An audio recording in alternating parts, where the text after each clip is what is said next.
నమస్తే అండి. శ్రీ గురుభ్యో నమః. ఓం శరవణ భవాయ నమః. ఈరోజు మనకి చాలా ఇంపార్టెంట్ టాపిక్ అన్నమాట. కుజ మార్పు. ఈ కుజ మార్పు ఎందుకు ఇంపార్టెంట్ అంటే చాలా అరుదైన ట్రాన్సిట్ ఇది. ప్రతి 2 సంవత్సరాలకు ఒకసారి కుజగ్రహము వక్రీగతి పొందుతారనమాట. సో మనకి చాలా ఎఫెక్ట్స్ ఉంటాయి కుజ మార్పు వల్ల.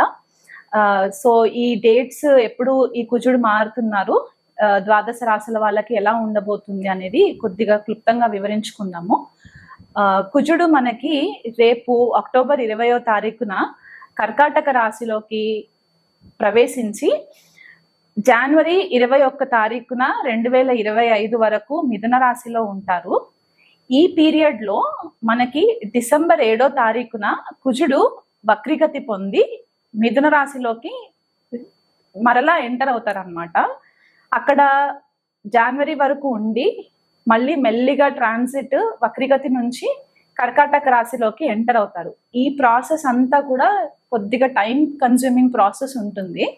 సో జనవరి నుంచి ఏప్రిల్ వరకు వక్రీగతిలో ఉన్న కుజుడు మిథున రాశిలో నుంచి మళ్ళీ కర్కాటక రాశిలోకి ఏప్రిల్ 3వ తారీఖున రీఎంట్రీ కర్కాటక రాశిలోకి జరిగి అక్కడ నుంచి సింహరాశిలోకి ఎంటర్ అవ్వడానికి జూన్ 7వ తారీఖు వరకు ఉంటారు. సో ఈ పర్టిక్యులర్ యునిక్ ట్రాన్సిట్ అని ఎందుకు అనుకున్నామంటే ఇది 2 సంవత్సరాలకు ఒక్కసారి జరుగుతుంది. దీని ఇంపాక్ట్ మనకి ద్వాదశ రాశుల పైన ఎక్కువ ఉంటుంది కాబట్టి ఆ స్పెసిఫికేషన్స్ మనకి ఎలా ఉండబోతుందని తెలుసుకోవడానికి అనమాట. కుజుడు బేసికల్ గా ఏంటంటేనండి అగ్నితత్వ గ్రహం అన్నమాట.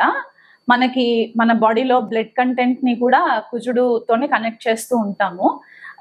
సైనికులని కుజుడుతో కనెక్ట్ చేస్తాము. Police department, police officers, military individuals వీళ్ళందరూ కూడా కుజుడి కిందికే వస్తారనమాట. మనలోని ధైర్య సాహసాలు, మనలోని స్టామినా, ఒక విల్ పవర్ ఏదైతే ఉంటుందో ఆ విల్ పవర్, ఒక డిసిప్లిన్, ఇవన్నీ కూడా మనకి కుజగ్రహం ఇస్తారు. సో ఈ విల్ పవర్ ఉన్న గ్రహము ఒక్కసారిగా ఇప్పుడు కర్కాటక రాశి అంటే జలతత్వ రాశి అయిపోతుంది. ఇక్కడ కుజుడు నీచపడతాడనమాట. అంటే తనకు ఏదైతే అగ్ని ఉష్ణం ఉంటుందో అది జలతత్వ రాశిలోకి ఎంటర్ అయినప్పుడు ఏమవుతుందంటే తన యొక్క ఎనర్జీ కంప్లీట్ గా 0 లెవెల్ కి వచ్చేస్తుంది అనమాట. సో దీనివల్ల మనకి ఏం ఎఫెక్ట్స్ ఉంటాయంటే ఏదైతే విల్ పవర్ ఉంటుందో, ఏదైతే సాధించాలన్న ఒక పట్టుదల ఉంటుందో అది ఒక మోటివేషన్ లేకుండా అయిపోవడము. ఆ మోటివేషన్ లేకపోయేసరికి మనం ఏదైతే ప్లానింగ్ చేసుకుంటామో ఆ ప్లానింగ్ ప్రకారంగా చేసుకోకపోవడము, అనవసరంగా కోపాలు రావడము, ఆ అగ్రెషన్ పెరిగిపోవడము, ఇలాంటివన్నీ జరుగుతూ ఉంటాయి అన్నమాట. సో ఈ 12 రాశులలో కుజుడికి ఉన్న నీచ స్థానం ఏంటి అని అంటే కర్కాటక రాశి అవుతుంది. సో ఈ కర్కాటక రాశిలోకి ఎంటర్ అయినప్పుడు ఇమోషన్స్ కంట్రోల్లో ఉండవు. దానివల్ల ఇంట్లో ఫ్యామిలీ మెంబర్స్ పైన గొడవలు పడడము, చికాకులు పడడము, ఇంట్లోనే కాకుండా బయట పరిసరాల పైన కూడా కొద్దిగా మనకి ఎఫెక్ట్స్ పడడము, గ్లోబల్ గా అంటే international and national level issues లో కూడా మనకి సైనిక వర్గానికి సంబంధించి కొద్దిపాటిగా ఇష్యూస్ రావడము, సడన్ యుద్ధాలు ప్రకటించడము, దేశాల పైన యుద్ధాలు ప్రకటించడము, మెడికల్ ఫీల్డ్స్ లో కూడా కొద్దిపాటిగా చేంజెస్ రావడము, ఇలాంటివన్నీ జరిగే సిచ్యువేషన్స్ మనకి కనిపిస్తూ ఉంటాయి అన్నమాట కుజుడు నీచబడడం జరిగినప్పుడు. అది కాకుండా భూమికి సంబంధించి క్రయ విక్రయాలు, రియల్ ఎస్టేట్, ఎందుకంటే కుజుడిని భూమి కారకుడు అని కూడా అంటాం అనమాట. సో ఈ రియల్ ఎస్టేట్ కి సంబంధించిన ఇష్యూస్ లో కూడా మనము కొద్దిపాటిగా డిఫరెన్సెస్ చూస్తూ ఉంటాము. సో ఇవన్నీ మనము మైండ్ లో పెట్టుకొని ద్వాదశ రాశులకు ఎలా ఉండబోతుందో మనము క్లుప్తంగా తెలుసుకుందాం ఇప్పుడు. ధనుసు రాశి వాళ్ళకి ఈ కుజుడి మార్పు అష్టమ స్థానంలో ట్రాన్సిట్ అవుతూ ఉంటుందండి గోచార రీత్యా. ఆ కుజుడు వీళ్ళకి పంచమాధిపతి అండ్ వ్యయాధిపతి అవుతారు. సో పంచమాధిపతి, వ్యయాధిపతి కుజుడు అష్టమంలో ట్రాన్సిట్ అంటే జనరల్ గా మనం ఏమనుకుంటామంటే అష్టమ స్థానంలో వ్యయాధిపతి ట్రాన్సిట్ అవుతే విపరీత రాజయోగ అని చెప్పి కన్సిడర్ చేస్తారు. కాకపోతే ఇక్కడ కుజుడు నీచబడతారు కాబట్టి ఈ పర్టిక్యులర్ యోగా వీళ్ళకి అప్లికబుల్ అవ్వదన్నమాట.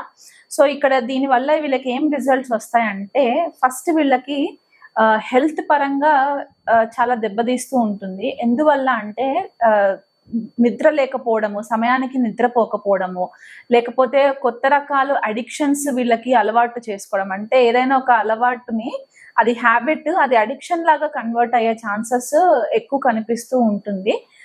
అండ్ ధనుసు రాశి వాళ్ళకి అష్టమంలో కుజుడు ట్రాన్సిట్ అంటే జలతత్వ రాశి కాబట్టి ఇమోషన్స్ బేస్ పైన చూసుకునే సిచ్యువేషన్స్ ని వాళ్ళు ఆ నిమిషంకి ఏదైనా నాకు పాజిటివ్ గా కనిపిస్తుంది అని చెప్పేసి ఒక అలవాటుని వాళ్ళు అది మెల్లిమెల్లిగా అడిక్షన్ లోకి దారి తీసే ఛాన్సెస్ కనిపిస్తూ ఉన్నాయి. కొంతమందికి ఆల్కహాల్ కన్సంప్షన్స్ చేసే అలవాటు ఉంటే కనుక అది అడిక్షన్ వరకు వెళ్లకుండా మీరు ప్రాపర్ గా మీ హెల్త్ ని మైండ్ లో పెట్టుకొని ప్రాపర్ ప్లానింగ్ చేసుకోండి.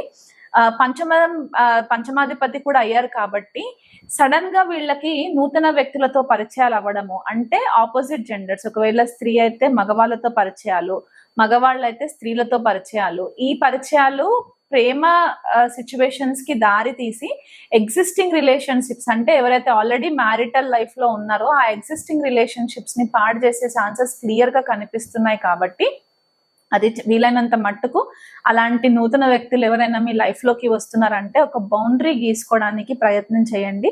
ఎగ్జిస్టింగ్ రిలేషన్షిప్స్ ని పాడు చేసుకోకండి.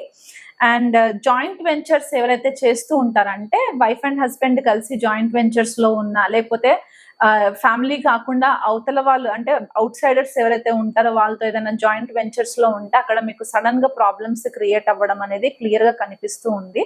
ఆ జాయింట్ వెంచర్స్ మెల్లిగా ప్రాబ్లమ్స్ స్టార్ట్ అయ్యి అది లిటిగేషన్స్ లోకి వెళ్లే ఛాన్సెస్ ఉన్నాయి.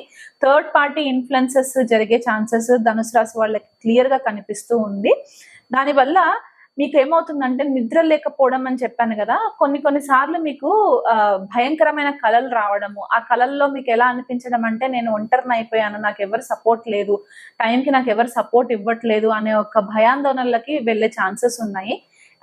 ద్వాదశ రాశుల్లో కంటే ఎక్కువ ఇంపాక్ట్ అయ్యేది ధనుసు రాశి వాళ్ళు కాబట్టి ఆల్రెడీ మీకు రాహు ట్రాన్సిట్ కూడా అంత ఫేవరబుల్ గా లేదు.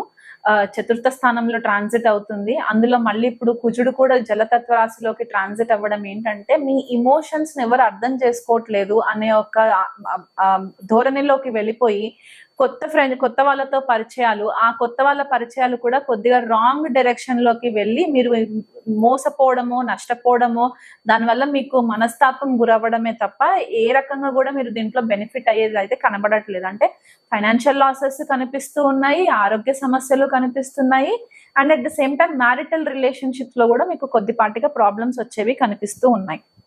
అలా కాకుండా ఏదైతే స్పెక్యులేటివ్ బిజినెస్ చేస్తూ ఉంటారు, అంటే కొంతమంది స్టాక్స్ లో పెడుతూ ఉంటారు ఇన్వెస్ట్మెంట్స్ చేయడానికి, కొంతమంది గ్యాంబ్లింగ్ లో పెడుతూ ఉంటారు, కొంతమందికి లాటరీ టికెట్స్ కొనే అలవాట్లు ఉంటాయి. ఇలాంటి స్పెక్యులేటివ్ బిజినెస్ ఎవరైతే చేస్తూ ఉంటారో అడిషనల్ ఇన్కమ్ రిసోర్సెస్ కోసము ఇక్కడ ఇమోషన్స్ మీద డెసిషన్స్ తీసుకోకుండా ఒక లాజికల్ అండ్ అనలిటికల్ ప్రాసెస్ లో మీరు డెసిషన్స్ తీసుకుంటే కనుక హెవీ లాసెస్ అంటే ఎక్కువ నష్టపోకుండా మీకు వీలైనంత మట్టుకు బెటర్ రిజల్ట్స్ కనిపించే ఛాన్సెస్ ధనుసు రాశి వాళ్ళకు ఉన్నాయన్నమాట.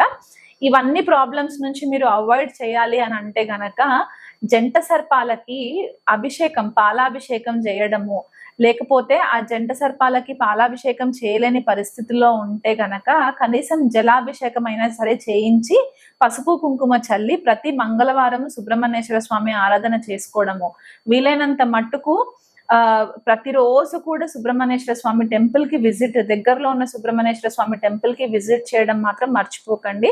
హెల్త్ సహకరిస్తే కనుక శనివారం అండ్ మంగళవారం 2 రోజులు కూడా మీరు ఉపవాసం ఉండడానికి ట్రై చేయండి. అల్పాహారం తీసుకోండి, రాత్రి వేళల్లో ఒక పూట భోజనం చేయండి, అండ్ సుబ్రహ్మణ్యేశ్వర స్వామికి హోమం చేయించుకోండి వీలైనంత మట్టుకి అతి త్వరలో ఒక మంగళవారం రోజు చూసుకొని సుబ్రహ్మణ్యేశ్వర స్వామికి హోమం చేయించుకోండి. సో ఇప్పటి వరకు మనము ద్వాదశ రాశుల గురించి ఇండివిజువల్ గా చెప్పుకున్నాం కదండి.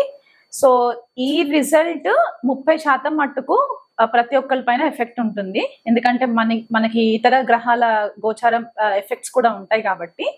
సో అందరికి చెప్పే కామన్ రెమెడీ ఏంటి అంటే రెగ్యులర్ గా ఈ కుజుడు నీచ స్థానంలో ఉన్నన్ని రోజులు, మళ్ళీ వక్రిగతి ఉన్నన్ని రోజులు, మరలా సింహరాశిలోకి జూన్ లో ఎంటర్ అయ్యేంత వరకు కూడా నిత్యం సుబ్రహ్మణ్యేశ్వర స్వామి ఆరాధన చేసుకోవడము, హనుమాన్ చాలీసా వీలైనన్ని సార్లు పఠనం చేసుకోవడము, ఇంటి పరిసరాలలో మీకు ఎటువంటి కాంప్లికేషన్స్ ఉన్నా సరే కోపతాపాలకి లోనవ్వకుండా మీ టెంపర్ని మీ కంట్రోల్లో పెట్టుకొని వీలైనంత మట్టుకు పర్సనల్ లెవెల్లో, ప్రొఫెషనల్ లెవెల్లో మీరు బ్యాలెన్స్ చేసుకోగలిగితే ఈ కుజుడి నీచ అవస్థ నుంచి బయటికి వచ్చేంత వరకు కూడా మీరు కొద్దిగా హ్యాపీగా కంటిన్యూ చేసుకోవచ్చు.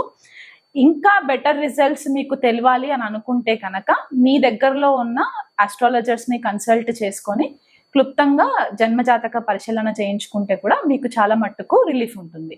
నమస్తే.